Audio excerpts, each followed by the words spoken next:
So yun mga kababayan, no, ito So si PBBM po kanina nagbigay po ng ng update. Sabi niya dito, no, Marcos vows no special treatment in first flood control scandal arrest. Former Operation Chair and erstwhile admin sa Alay Saldico is among those remain at large. So may mga nakatakas pa. Days after the Sandigan Bayan issues arrest warrant over the anomalous flood control project in Nawan Oriental, Mindoro. So ang point ko dito mga kababayan, Molino 3, kaya ano yan? Advincula, di ba? Sa Advincula dyan.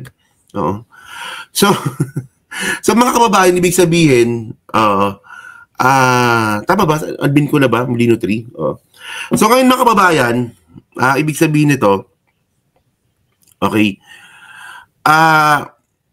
may na-arresto ng 7. So, meron pang arestuin pang iba.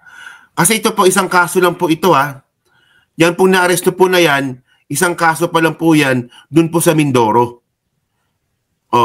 So, isipin nyo lang kung gaano kadami pong arestuin na to.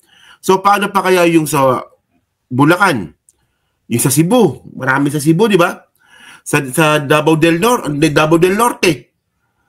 Sa Sorsogon. Paano pa yun? So, ibig sabihin, marami pa tong kasunod. Alam niyo po, ganyan po kasi kabobo itong mga bobong mga DDS Kaya nga mga bobong mga DDS, no, hindi kasi nila alam na mga bobo po sila. Kaya nga bobong mga DDS Kasi tandaan nyo, no, nung sinabi po ni Presidente Bongbong Marcos na merong arestuin or merong skandalo ng flood control nung sa zona niya. Sinabi niya yun, di ba, nung sa zona niya, na mahiya naman kayo, di ba? Sabi niya ganun. So sabi ng mga bobong mga DDS, wala, ganyan lang yan, drama lang yan. Wala namang imbestigahan dyan di ba? Ngayon, nung may inimbestigahan at binuo po yung ICI, sabi ng mga bobong mga DDS, wala, hanggang investigasyon lang yan. Wala namang mabibigyan ng warrant dyan. Nung nabigyan ng warrant, wala, hanggang warrant lang yan. Wala namang hulihin dyan. Nung may nahuli, wala, nahuli lang mga small fish. Mga buhakan ng inang tong mga to, wala na paglagyan ng presidente sa inyo. Pero, by the way, panoorin natin yung video nga po ni PBBM. May video siya dito Yeah. Ano ba yan? Ito. Yeah. Inyong lahat. Muli po ako magre-report sa inyo tungkol sa mga iba't ibang development doon sa mga flood control project na kaso at para malaman po ng ating minamahal na taong bayan kung ano na ang naging progreso. Ito na po sa mga individual na may warrant of arrest sa Sandigan Bayan kaugnay sa mga flood control anomalya ang nasa kustodya na ng ating mga otoridad. Isa naman sa kanila na inaresto ng NBI at 6 naman ay voluntaryong sumuko sa CIDG. Meron din 2 akusado po na nagpahayag na ng intensyon na sumuko at susundin na ang PNP CIDG. Yung isa pong nahuli ng NBI ay natagpuan doon hindi sa kanyang sariling tirahan. Kaya't mananagot din yung mga... Ayan mga kababayan, no, sinasabi ko nga kapag meron ka nga pong arrest warrant, lumiliit nga po yung mundo nyo. No, kasi wala ka na ibang pwedeng puntahan dito. Kasi pati po kasi, pag kayo ba may arrest warrant ba kayo? Kung sakali lang naman, isipin lang natin. Kung kayo ba meron kayong arrest warrant, dun ba kayo magtatago sa bahay ninyo? Siyempre hindi. Di ba? Kasi yun po yung unang hahanapin Ngayon, kung magtatago naman po kayo doon sa mga kaibigan o kamag-anak ninyo, napakawalang hiya nyo naman. Kasi kapag kayo nahuli po kayo, damay pati yung mga taong pinagtaguan ninyo. For example, doon ka nagtago sa tita ninyo o sa tito ninyo. Pag doon kayo nahuli, damay pati yung tito at tita ninyo. O, for example, nagtago kayo doon sa best friend ninyo. O, ganun din po yun. Kaya lumilit po yung mundo nyo kapag kayo po may arrest warrant. Kaya wala kayo bang pwedeng gawin dito kundi sumuko. Or manlaban. Sumuko na lang kayo. Ganun lang yun. tatago sa kanila. At kaya't sinasabi natin, yung mga may balak na tulungan itong mga ito, ay ang pinakamalaking tulong na ibigay ninyo sa kanila ay mag-surrender na sila. At para makasagot na sila dito sa mga aligasyon na hinaharap nila. Wala pong mga special treatment itong mga ito. Mananatili sila sa kustodya ng NBI habang inaantay ang utos ng korte. Muli, sa 3 warrant at 16 na pangalan, 7 na ang hawak ng ating otoridad. 2 susuko na.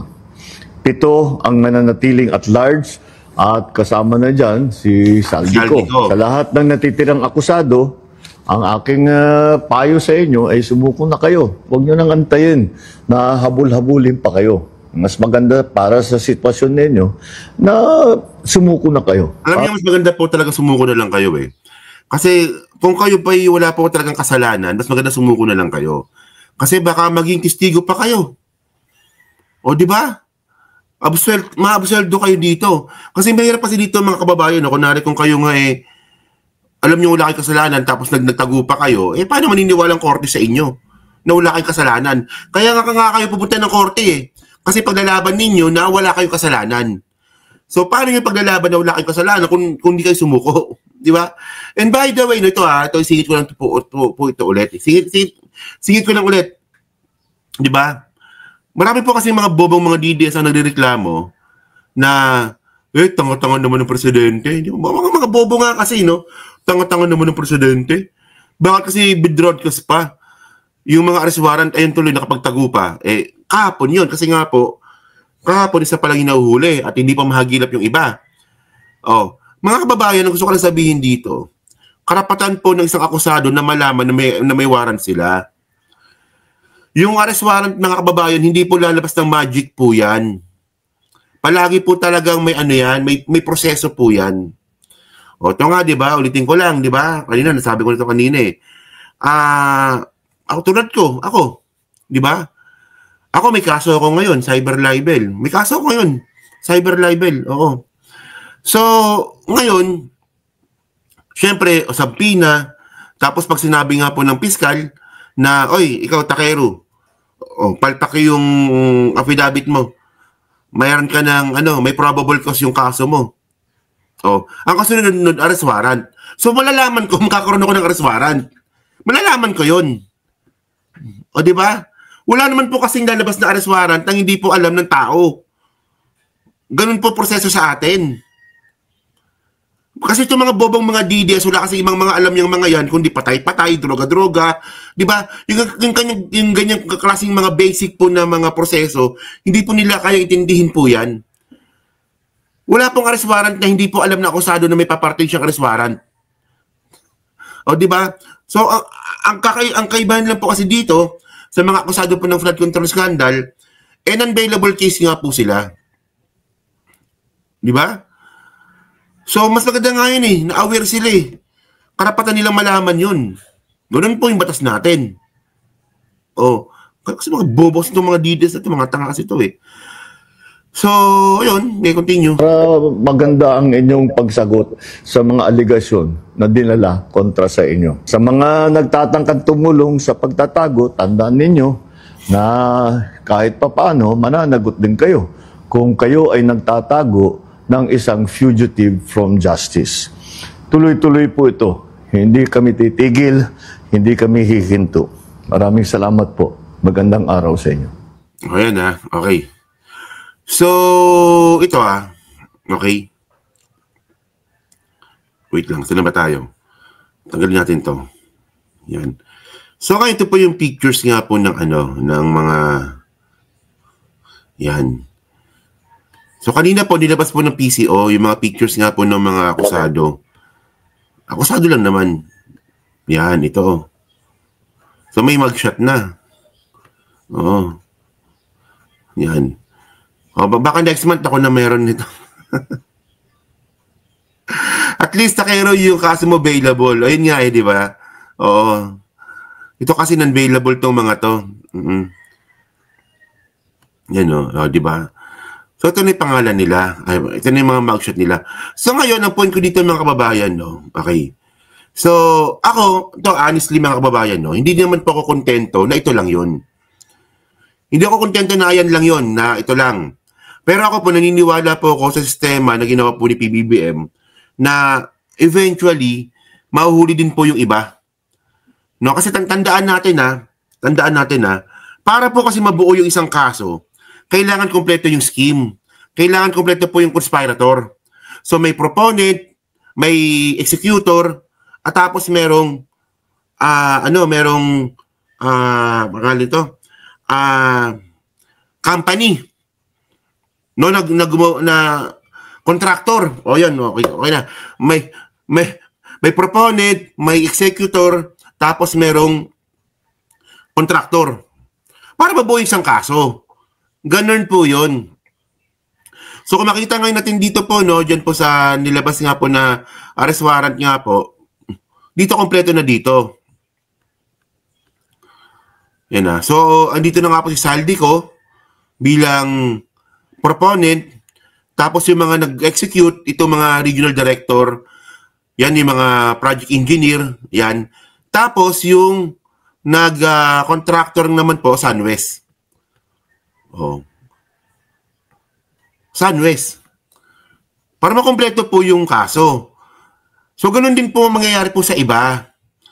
O for example po, yung sunod nga po na nakakasuhan yung project po sa Bulacan. So, sino proponent nun? Malamang si Joel.